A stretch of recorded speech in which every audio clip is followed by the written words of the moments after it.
राम कृष्ण की प्यारी गैया सारे जग की माता है। राम कृष्ण की प्यारी गैया सारे जग। विशेष बात मानस प्रेमी जानते हैं, सबसे ज्यादा सज धज के आई कौन? जिसका संप्रदाय इस समय कलयुग में बहुत फल फूल रहा है, वो किसका संप्रदाय फल फूल रहा है? शूर्पणखा।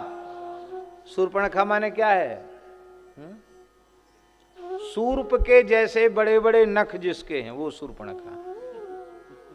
देखो माताओं, हमारी विनम्र प्रार्थना सुनो, ये बहुत बड़े बड़े नख रखाना ये आसुरों की संस्कृति, राक्षसों की संस्कृति है, भारतीय संस्कृति नहीं है।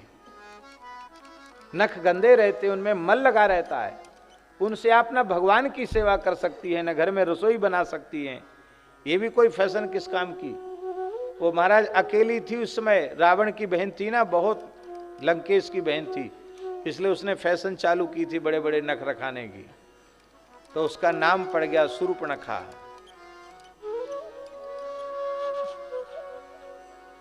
एक महात्मा विनोद में कहते थे कि राम जी ने उसकी निष्ठा देख के कहा, देवी कोई चिंता मत करो, कलयुग में तुम्हारा संप्रदाय खूब फलेगा फूलेगा।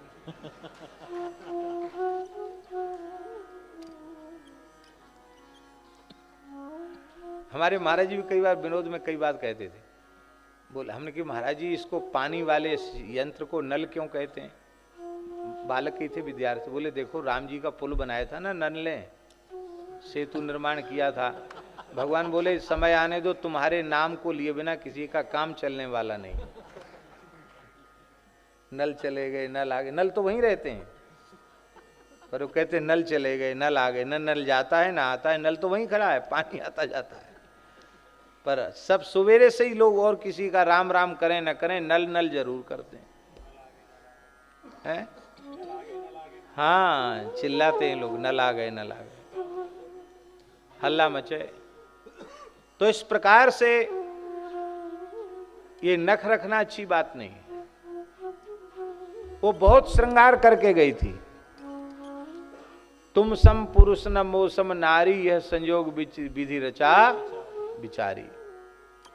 और इतनी सज धज के गई थी शूर्पणखा, क्या हुआ? खुद तो विवाह किया नहीं और दूसरा कोई विवाह कर ले इस लायक छोड़ा नहीं। अरे नाक कान साबित होते शायद दूसरी जगह कहीं विवाह हो जाता, पुनर्विवाह। पुनर्विवाह की बात है वो। एक बार बहस का हो चुका, उसका पति मर चुका था, विद्युत जी हुआ, और दूसरा विवाह कर रही थी। अब क्या करें? सनातन धर्म के सिद्धांत के अनुसार तो पुनर्विवाह वर्जित है। देखो मेरी बहुत विनम्र प्रार्थना है, ये मानव जन्म भोग के लिए नहीं मिला है, भगवत प्राप्ति के लिए मिला। यह तन कर फल विषय न भाई, विषय इसका फल नहीं।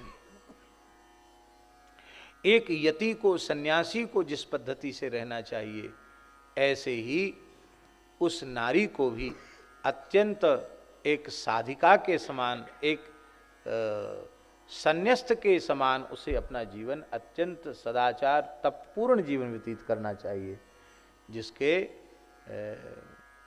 पति परलोक सिधार गए। हमारे यहाँ पुनर्विवाह की मर्यादा नहीं है। बस शर्त इतनी है कि जीवन अत्यंत पवित्र बीते, अपवित्र जीवन न जाए, बस ये बात जरूरी है। जीवन की शुचिता बहुत आवश्यक है।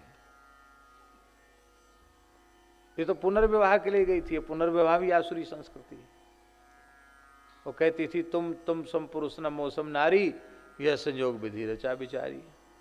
भगवान का विधाता जिसको विचार करके रचते हैं, उसमें खुद इतनी कोशिश नहीं करनी पड़ती, वो तो अपने आप हो ही जाता है।